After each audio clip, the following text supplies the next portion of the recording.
Cowboys, Eagles. We can't fit everybody's picks on the screen, but I can tell you ahead of time, you're the only person here who likes Philly. Why? Because Jalen Hurts doesn't lose back-to-back games. The last time it happened was week 6 and 7 back in 2021, right, which was his first full season as a starter. So I think everybody's overreacting to the performance that we saw last Sunday when they got boat raced by the 49ers. But if you looked at that spot, their defense in back-to-back weeks had been on the field for over 30 minutes, which is a lot. They played 92 snaps in that overtime game against the Buffalo Bills. So it was a natural spot to have a letdown as far as that unit's concerned. And here's the other thing. The complexion of that game against the 49ers is completely different if the Eagles take advantage of their red zone trips in the first quarter. Yeah. They went over in both of those red zone opportunities. Yeah. And we know that this is a different San Francisco 49ers team when they're playing from behind as opposed to when they're playing from ahead. So I guess in looking at this matchup against the Cowboys, I like the Philadelphia Eagles just because I believe in the strengths of this team up front, both sides of the ball. Well, so it's interesting. So you weren't with us on Monday because you were on the road with Monday Countdown. But there's really sort of two schools of thought on Philly. One of them is exactly what Chris Canty just said.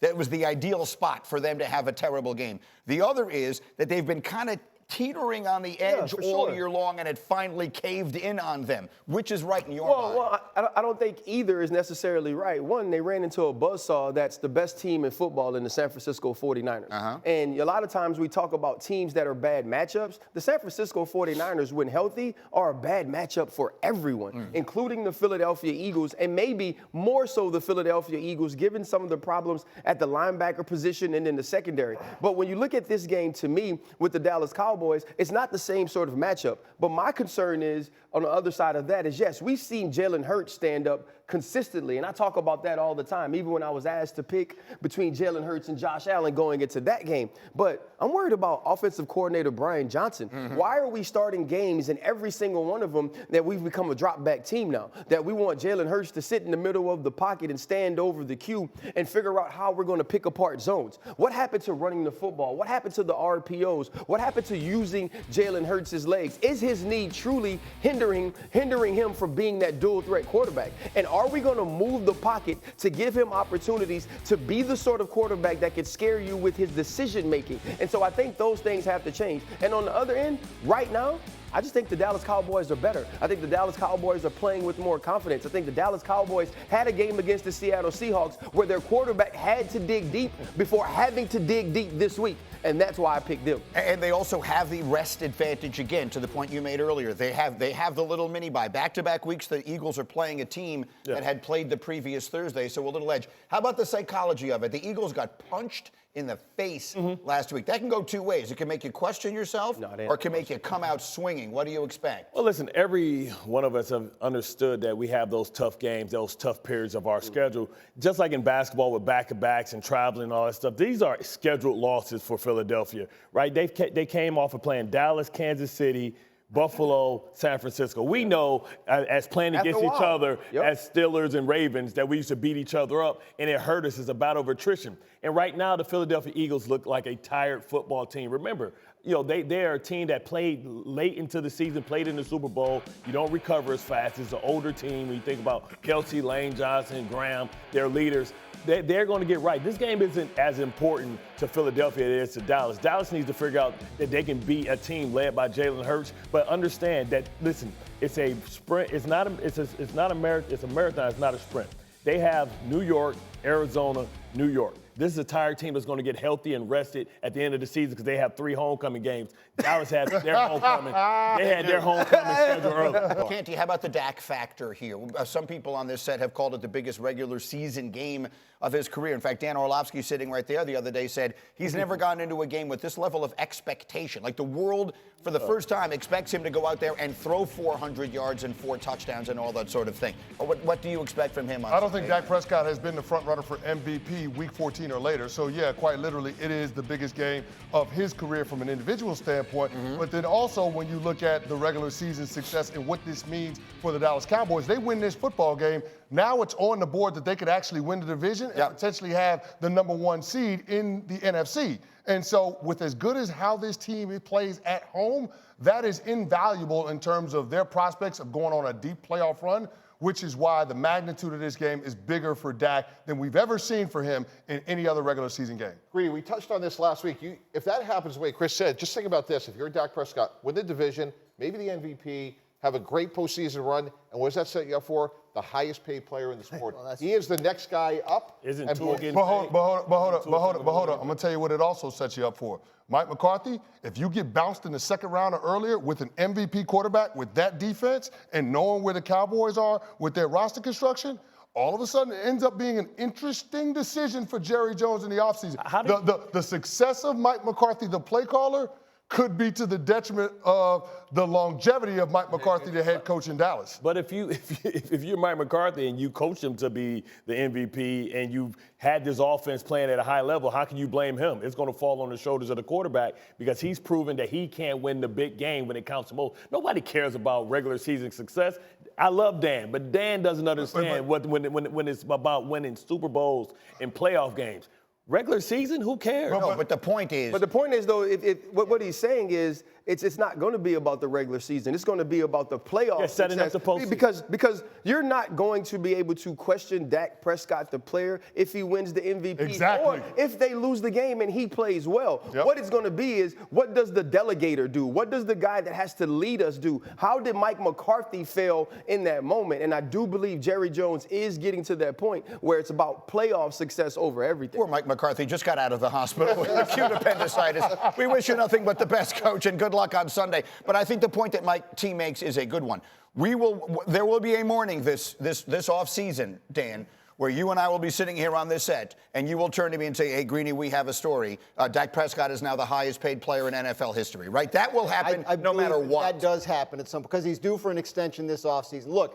A little bit difficult to forecast it just because the last time he went through this with the Cowboys, it was more complicated than we thought. So we don't necessarily assume that he'll want to sign back up with that. There's all that to work out. But whatever his next contract is, I do believe Mike T is absolutely correct. It will set a new bar for quarterbacks. Look, have you watched the quarterback play around the NFL this year? Yeah. I mean, Dak Prescott is playing at a level that maybe five or the six other players could on their best day. Final thought. But also, when you talk about, you have to look at what Patrick Mahomes is, what's happening. Patrick Mahomes' contract has cost him Frank Clark, has cost him Tyreek Hill, and then Orlando Brown. So are you asking yourself, telling you that if Dak can't win with this team, you're going to make him the highest paid player, Michael Parsons the highest paid player, CeeDee Lamb the highest paid player. Your margin for error is going to fall exponentially. It will, but someone's going to do it. If the Cowboys don't do it, somebody will. Why you tired? Right. Because he couldn't get it out. I need a Wakanda forever. I start training neck again. I got to get my man. The Brock Purdy thing is sort of strange to me. What is it? That he's the MVP, especially after seeing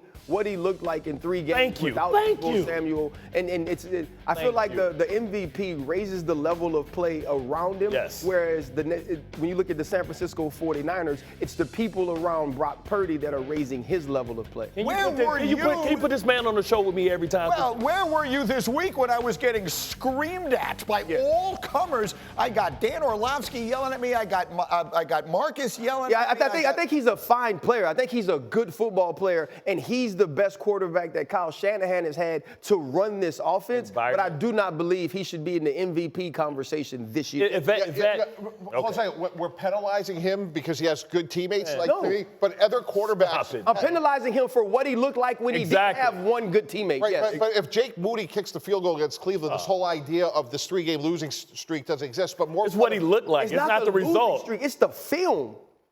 Okay. For me, he's accurate. He gets the ball down the field. I love this game. He gets the ball down the field. The film backs it up. The stats. He leads the league in yards per pass attempt. He is not QBR.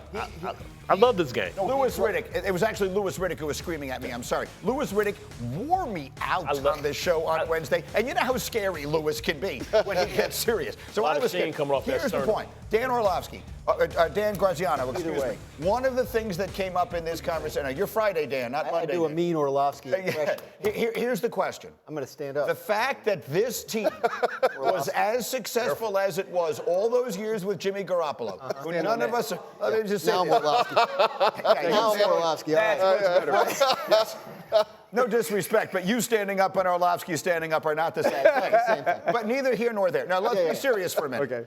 one of the things that comes up is we saw this team do high-level winning, maybe not as effective offensively, but high-level winning with Jimmy Garoppolo, whom the world does not consider to be an MVP caliber player. And so now he hands the baton to Brock Purdy. Yeah. Should that factor in as we assess how good Purdy is? I don't think it should. I mean, I think he's being underappreciated, honestly. I do. I mean, obviously, in some ways, yes. In some ways, no. He's the betting favorite for MVP. So Right. he's not being It's not underappreciated. underappreciated. No, I mean, he's leading the league in QBR, which is a measure of plays the quarterback makes that contribute to winning. Right. That's independent of his supporting cast. So I think. Look, we have people at this table that can attest to this, right? Like your draft status stays with you your whole career. Like people will continue to underrate you just because they did on draft day. Like that happens. It's unfortunate, but it happens. And I do think that will. Right. I do think that will continue to be the case with Brock Purdy. No, I think I am a Brock Purdy fan. I believe that he's an extremely good football player. But when we're looking at the MVP candidacy for this year alone, I believe you have to factor in those 3 games. You have to factor in when he was asked to make plays to beat the Minnesota Vikings. Right. He could not make those plays. He turned the football over. So those are the things that I look at, and that has to weigh against him. Do I believe he ends up being a top 3 finisher for the MVP? Absolutely. But when you look at Brock Purdy, he is the best quarterback they've had there. He is not Jimmy Garoppolo. He is better than Jimmy Garoppolo. He should be their franchise guy going forward. I'm talking about specifically for that award. Quickly. And You were undrafted. You were undrafted. Yes. If Trey Lance was doing exactly the same thing, if everything was exactly the same, but it was Trey Lance doing it instead, would people perceive it differently? No, I don't think Trey Lance could do it, but maybe. No, I know that. But my point is he was the 3rd pick in the draft. No, because Greedy, they wouldn't, because he's the betting favorite to win the MVP. But we are saying this because we're watching the film. Right. Like it's I don't care where he's a nice player. He's a nice player. He fits perfect system. Environment matters, and I think we don't take the environment into consideration. All right. We'll find out how much they feel about Brock Purdy when it's time to pay him $40 million a year. I got to do something. Wait, I got to do something, and he doesn't know what's coming. My favorite athlete of all time right this second is Jordan Clark.